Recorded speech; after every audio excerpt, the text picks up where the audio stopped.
So we're here today in Glamire to just talk about, I suppose, nutrition of cows and maybe the lack of available minerals at this time of the year. Thanks, Margaret. It's great to be here in Glamire this morning. I suppose weather took a turn for the worse this week.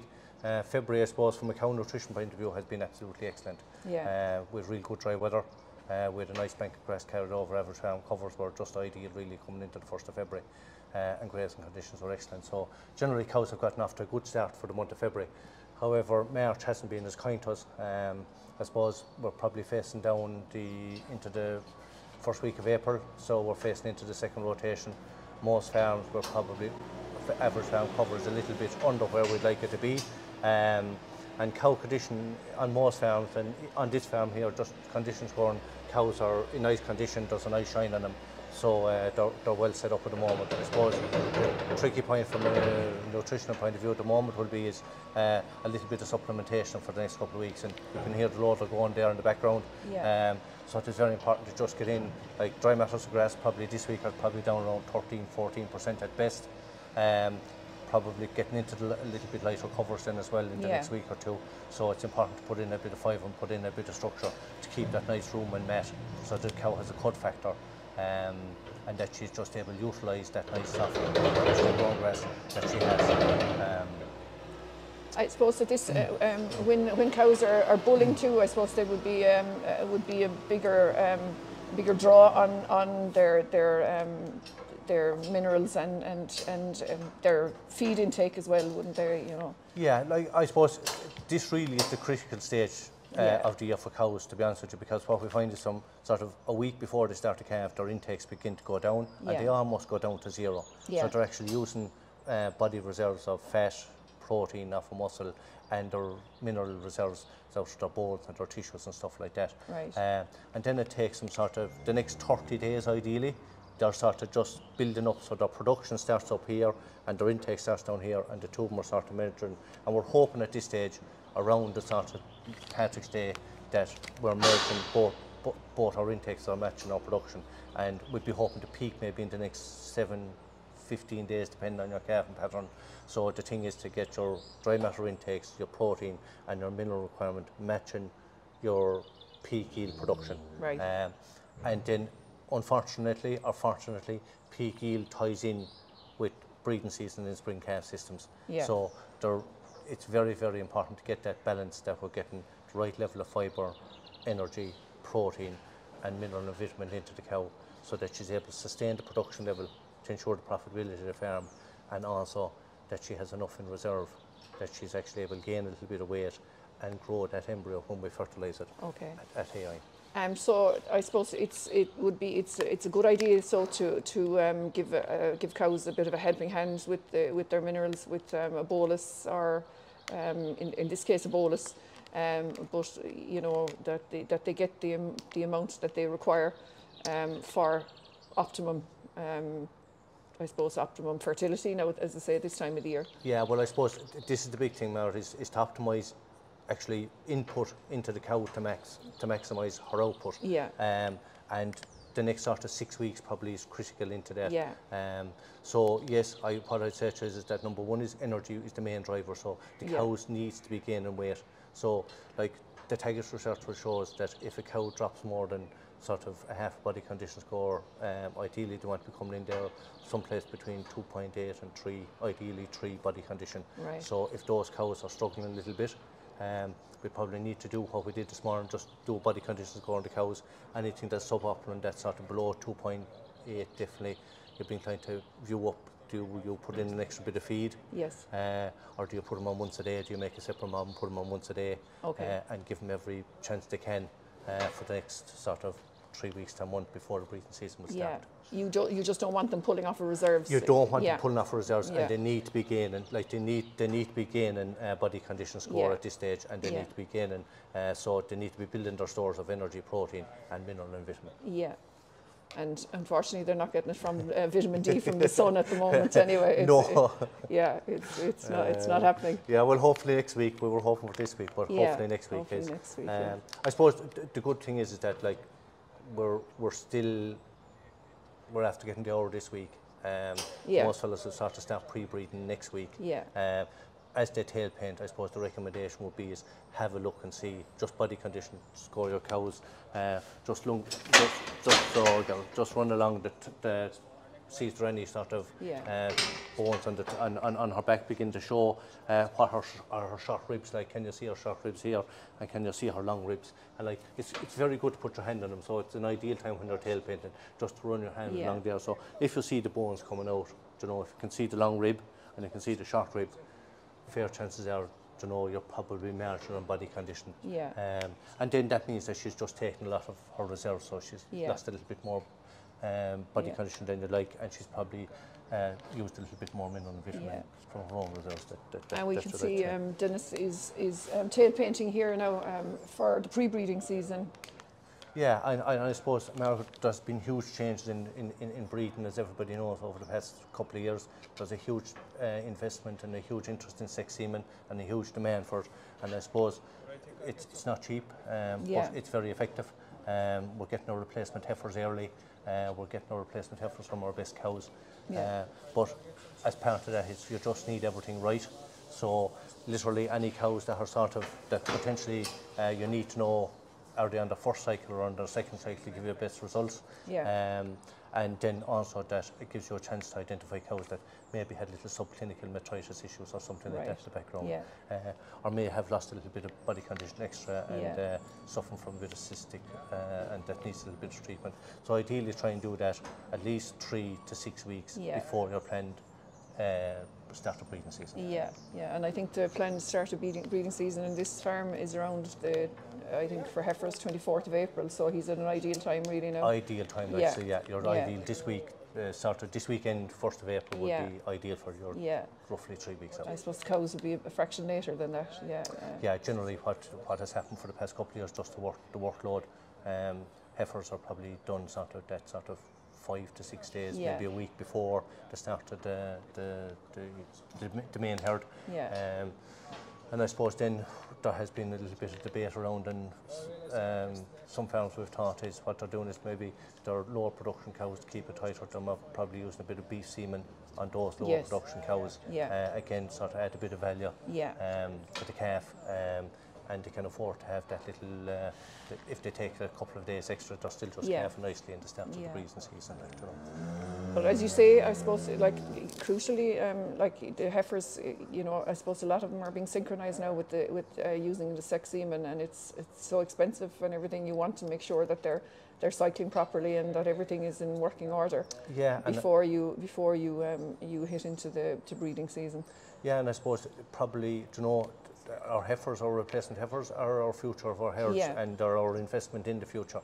And I suppose on a lot of farms, they're probably maybe at reared off-site of the main farm, or they're a contract rear or something like that. And I suppose they can be a little bit, a bit of a panic coming up to breeding, then to know, are they up to weight and are they up to condition and and I suppose the biggest driver of fertility in heifers, and is well documented, is weight for age. So they need to be at least 60% of the mature cow's weight at service. And also, I suppose, look, just to eliminate any risk, particularly on minerals, it's always very good to boost them sort of that 3 weeks or a month before they expect to start at the breeding season, because that's when that egg is being released and being set up. So that's when either a drench or just to boost the system for it, and then put a bolus down, and that covers you then for the critical conception period afterwards. So I suppose I go through the dose rate, when they should be dosed, what's the optimum time to dosing the cows? Is it a turnout or? You can get super grazing 250 bolus, which lasts for 250 days. So this will cover you for the entire grazing season. It'll depend on the mineral requirement of the farm. Some farmers will administer this bolus at drying off, and then by that way it's covering the critical period of the dry cow mineral, particularly if maybe feeding space is a little bit restrictive on some grass-based systems. So it ensures that the cow gets roughly half her daily requirement of the essential minerals over that 250-day period. So that is copper, zinc, selenium, iodine and cobalt. Alternative, you can bolus at turnout, so that is either sort of mid to early March, and in that way what you're doing is as grass begins to, in consumption with the cow begins to increase, you're taking out the availabilities of whatever minerals may be deficient on the farm. What is the difference between mineral drench and a bolus? Like it is, you know, I suppose which one is probably more? They're both, you both have to go down the throat, like, so they're both the same application. But which one is more beneficial? Yeah, it's a very good question. It's one that gets asked very, very often on farm, and I suppose the most important thing there is that a mineral drench is designed that it's to give you a short, quick lift. So it's a high bioavailable mineral and vitamin drench.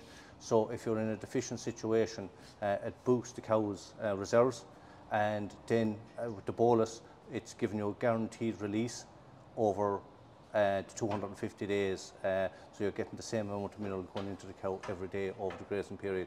So the drench will boost the cow's reserves, and then the bolus will keep them topped up every day over the grazing season. And you know, Bill, sometimes you know there's problems with regurgitation of boluses. Is there a proper time to give a bolus? Like, should the cows be fasting? Should they be, you know, is there an optimum time that, you know, that there's a bigger chance that they won't regurgitate a bolus? Yeah, a very good question, Margaret, is, and this is something that's probably overlooked on a lot of farms. Timing of when you administrate a bolus is very important. As we know, an animal's rumen can be anything from a 30 litres to a 50 litre container if you look at it in a barrel situation. And on top of that, we create what we call a fibre mat. And on top of this fibre mat, it basically allows the bacteria platform to grow off of and to ferment the grasses to eat it.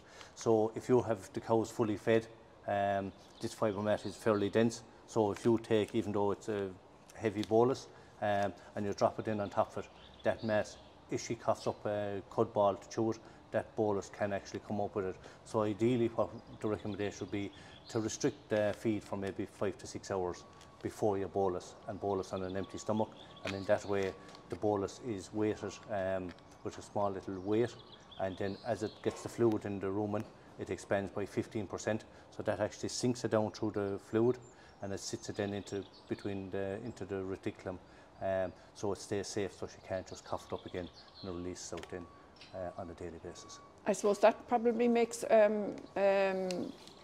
drying off period probably the ideal time to do them, so where you have the opportunity to restrict feed, whereas you kind of don't have that when they're out on grass. Or yeah, absolutely, Mark. Right, there's probably drying off. Most people have them in the yard. They'll do the dry cow therapy on them, and they'll probably be giving them a dose for some sort of parasites or something like that. So the cows are just that little bit more empty. So it's probably an easier time to dose them.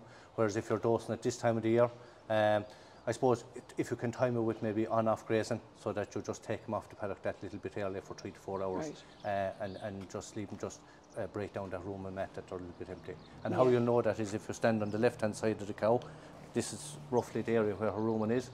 So as you can see, this cow is standing here since breakfast time.